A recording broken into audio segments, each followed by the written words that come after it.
contre votre parti. Non, mais je les trouve un peu plus modérés aujourd'hui parce qu'avec l'IDPS, nous sommes habitués d'entendre un peu pire. Et sincèrement, ça m'aurait étonné aujourd'hui d'écouter un autre discours. Ils sont dans un schéma. Je vais juste dire à nos amis de l'IDPS, les inviter à plus d'humilité dans la vie parce qu'ils ne maîtrisent rien dans la vie de ce qu'on appelle élection.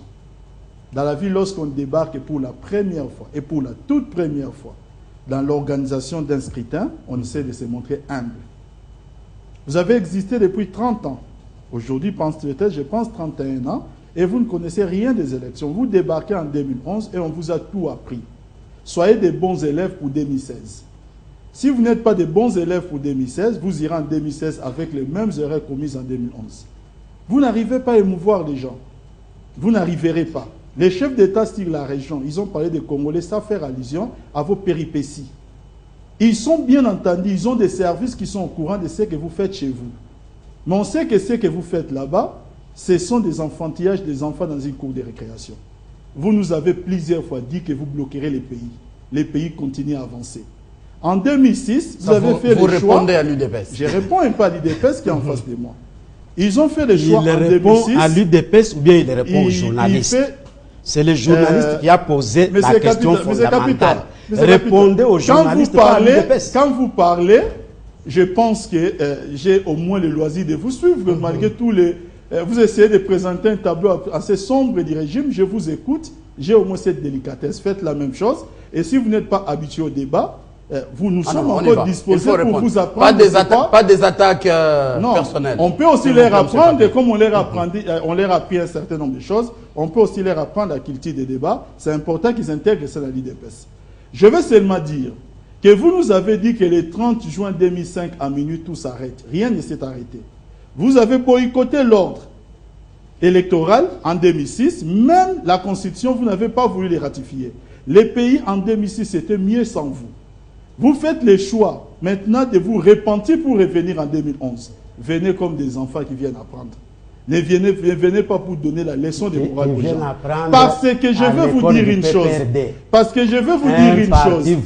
Monsieur Capita, vous pouvez au moins faire un effort de m'écouter. Vous êtes porte-parole d'un parti politique. Vous êtes porte-parole d'un parti politique. Je pense que vous pourriez au moins, les gens nous suivent. Vous pourriez au moins faire la même chose que j'essaie de faire, c'est de vous écouter quand vous parlez. Alors, je vais seulement dire une chose, c'est qu'aujourd'hui, en 2013, les chefs d'État se sont réunis. Ils essayent d'apporter des solutions à un problème qui a traversé notre pays depuis 1994, où 3 chefs d'État différents n'ont pas trouvé de solutions. Mon plaisir à moi, Mathieu, aujourd'hui en tant que Congolais, c'est de savoir, il m'a interrompu plusieurs fois, vous pourriez au moins me permettre de récupérer mes minutes. Alors, c'est là que je voulais dire ceci. C'est de savoir que c'est la toute première fois, et alors la toute première fois, que la communauté internationale s'engage autant dans les processus de paix dans notre pays. Lorsque, dès le départ, ce qui compte dans un accord, il faut regarder les premiers termes de l'accord. Lorsqu'ils reconnaissent dans les premiers termes de l'accord que depuis 10 ans, la RDC a amorcé un processus de réforme, de reconstruction des pays, mais mis en mal par les différentes rébellions. Voilà au moins leur motivation. Ils veulent au moins, comme l'a dit l'honorable, permettre à ces pays-là de se développer tranquillement. Maintenant, notre ami de l'INC, vous savez, dans l'INC, on ne sait plus le suivre, il nous dit que ça fait aussi 10 ans que notre pays a l'indice de développement humain, plutôt, tous les chiffres qu'ils essaient de nous présenter. Sauf que, en disant que nous sommes les derniers pays, en termes de... j'ai oublié cette notion-là de PNID, l'indice de développement humain, ainsi de suite. Il y a une chose qu'ils oublient, c'est que c'est depuis 2005 que l'indice de développement de la RDC est en progression constante. Il n'a qu'à revoir ces chiffres. L'élément de comparaison reste la RDC elle-même. S'il faut comparer la RDC par rapport à elle-même, on dira que c'est un État qui a connu les vérités et la guerre et qui commence à se reconstruire, et l'indice les montre. Maintenant, dire autre chose, c'est jouer au sophisme des génies. Ça sont les jeux de caméras et l'organisme vital.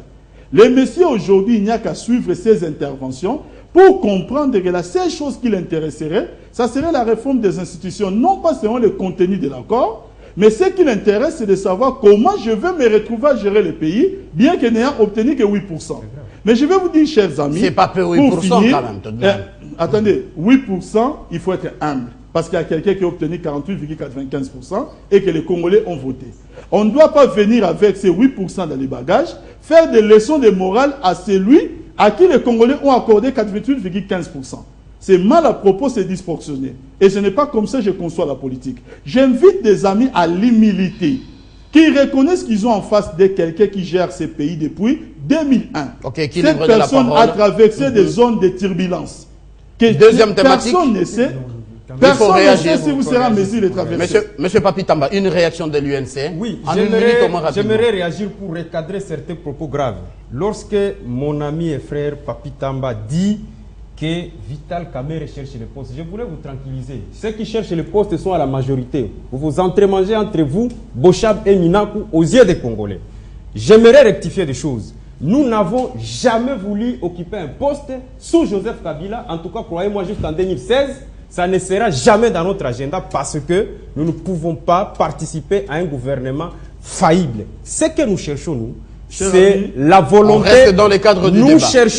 Nous cherchons que les Congos, parce que pour nous, surtout ne vous énervez pas tous. Non. Répondez aux questions calmement. Non. J'aimerais rectifier. Nous, ce que nous cherchons, parce que c'est dans notre base que les atrocités sont en train de se dérouler. Ne croyez pas que pour nous, c'est une partie de plaisir que les Sud Kivu et les Nord Kivu vivent actuellement ces atrocités. Non. Pour nous, nous sommes en train de chercher des voies et moyens. Nous disons, pourquoi nous disons dans cet article, vous avez vu la difficulté avec laquelle notre cher député a eu du mal à lire lui-même les textes.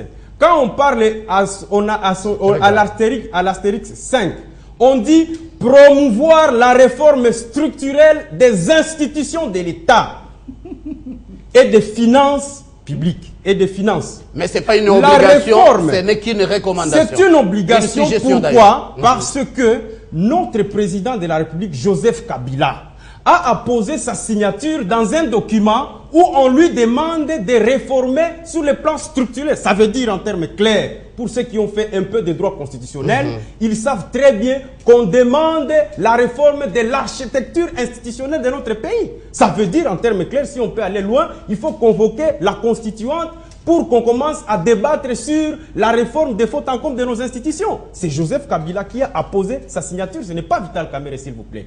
Donc, j'aimerais rectifier en disant ceci. Lorsqu'on dit que vous devez réformer les finances, c'est bien bon. Il n'y a pas plus longtemps que le FMI venait de partir à cause de la gabegie financière de notre gouvernement. D'accord, Billy Kambale. D'accord, Billy Kambale. On s'affaisse. Une réaction du député et puis on passe à la deuxième thématique. La réaction est immédiate. L'UDPS aura aussi une réaction. Mais il n'y a que moi qui ai été cité. Mathieu, je suis en train de vous avez même accordé beaucoup de minutes à celui qui m'a attaqué. Une minute. Vous allez m'en accorder autant. Donc, nous ne sommes pas venus ici pour faire le blabla. C'est-à-dire, la langue française, il faut bien la maîtriser. Il faut bien maîtriser la langue française avant de prononcer du n'importe quoi. Le député n'a pas lu d'abord l'astérisque 5. Il s'est limité à l'astérisque 4. Et c'était ça la question. Maintenant, les éléments de l'astérisque. Dès que vous lisez l'accord cadre, il n'y a aucune imposition où la communauté internationale impose à Joseph Kabila, chef de l'État, de promouvoir la réforme structurelle. Tous ces éléments, ce sont les éléments du programme du gouvernement congolais. C'est pas possible ça. Aujourd'hui, toutes les institutions, il y a une réforme qui s'est faite. La présidente de la République. Je vous dis que la réforme est en train de se faire. Et les institutions de l'État, les institutions de l'État.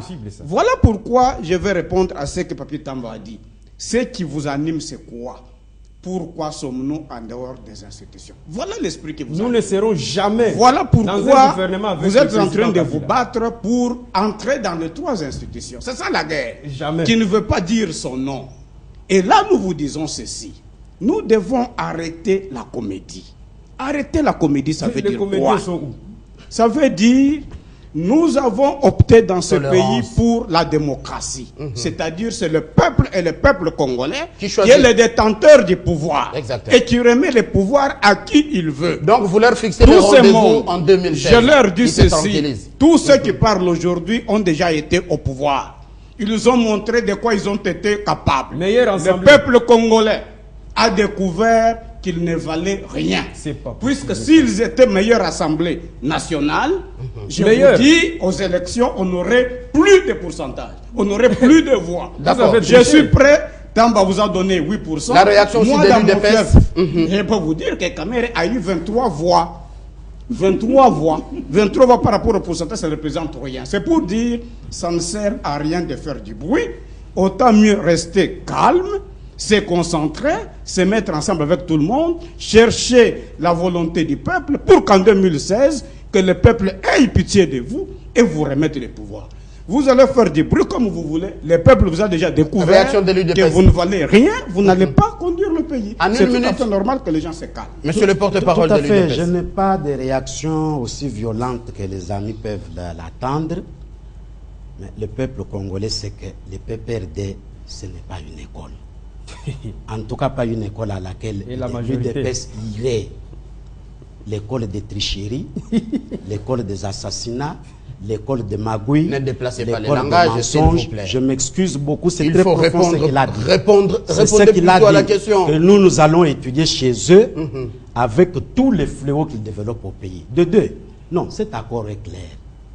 C'est la remise en question de tout. Que l'honorable se prépare à faire ses valises. Parce que le Parlement, c'est une institution. Joseph Kabila, enfin, on lui trouve une voie de sortie honorable. Parce que le président de la République, c'est une institution. Le gouvernement, c'est parti. En fait, Joseph Kabila est allé signer les certificats de décès de toutes les institutions. Oui. Il a reconnu qu'il a fait du tort aux Congolais et il accepte d'aller se réconcilier avec eux. Voilà, je m'arrête là. Je m'arrête là, je ne commente plus. Ah d'accord. Alors, deuxième thématique. Ah non, moi, je ne réagirai pas. Votre réaction, Papita. Merci en beaucoup. 1 minute.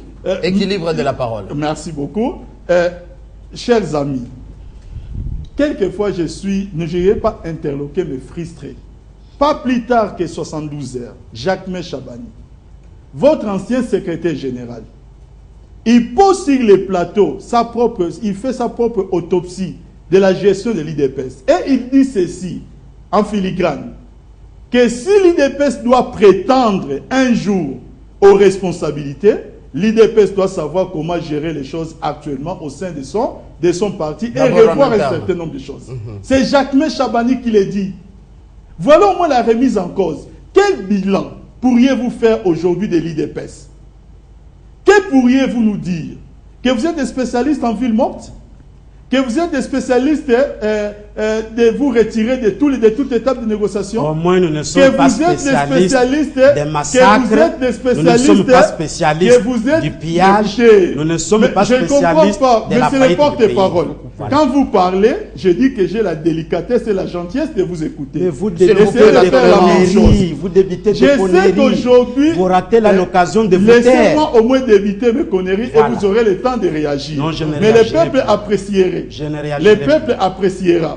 Tout ce que je veux vous dire, c'est que vous devez savoir que l'IDPS aujourd'hui n'a pas de leçon de morale à donner sur tous les points de gouvernance politique dans notre pays, parce que vous venez apprendre chez ceux-là qui ont déjà fait leur preuve.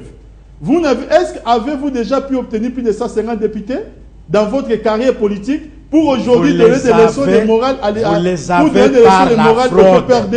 Le 16 février, la marche des chers amis de l'INC. Écoutez, respectez les normes de débat, s'il vous plaît. Non, moi je respecte les normes. J'écoute. Vous êtes même fiers d'avoir triché, d'avoir des députés nommés. Écoutez. Il peut répondre. C'est triste. Écoutez. C'est triste. Écoutez. Triste. Je veux vous dire, monsieur le porte-parole. Mais quelle école si aujourd'hui, vous allez vous asseoir sous un arbre quelque part à Limédé, vous dites que nous allons lancer un collier à la nation congolaise de dire qu'ils ont triché. Mais c'est votre propre fantasme. Vous pouvez le dire comme vous voulez. Le thème là, c'est lui de vous pouvez le dire. D'accord. J'ai dit bien. Le thème, c'est lui de comme vous voulez. Mais je veux vous dire une chose. Je réponds. Je vais seulement lui dire une chose. Mais Papitamba monopolise la parole. Non, je ne monopolise pas la parole. Vous l'aurez constaté. Mais si on veut parler de attendez, il